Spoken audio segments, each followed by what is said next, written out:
পিছাও পিছাও পিছাও পিছাও, পিছাও। ওই সিরিয়াল দাও, সিরিয়াল দাও, সিরিয়াল দাও। একটু সহ্য হয় না, না?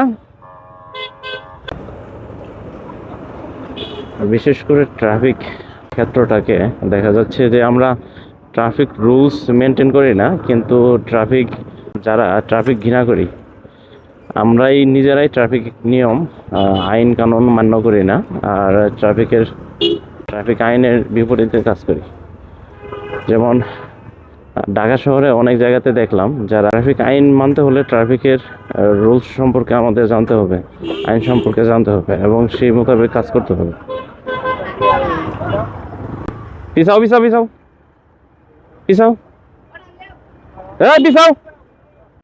এই যে দেখেন ভাই, ঢুকাই দিচ্ছে। ঘুরাও ঘুরাও, ওই সিরিয়াল দাও, সিরিয়াল দাও, সিরিয়াল দাও।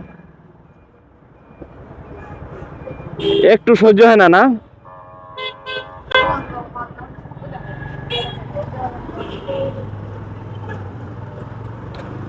কি আর বলবো, এই রাজধানীগুলোতে, শহরগুলোতে এইগুলো মানে সব সময় কেউ কারোর জন্য অপেক্ষা করতে চায় না, কেউ কাউকে ছাড় দিতে চায় না।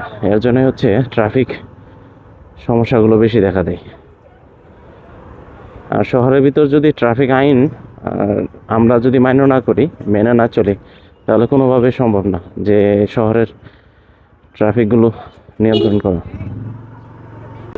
তো আসুন, আমরা যারা শহরে বসবাস করি, যারা শহরে বাইক রাইড করি, সবার উচিত আমাদের নিজস্ব দায়িত্ব থেকে আমরা ট্রাফিক রুলস মেনে চলি এবং সবাইকে ট্রাফিক রুলস মানতে বাধ্য করি। কারণ আপনি আমি যদি চেঞ্জ না হই, তাহলে আমাদের বাংলাদেশ চেঞ্জ হবে না।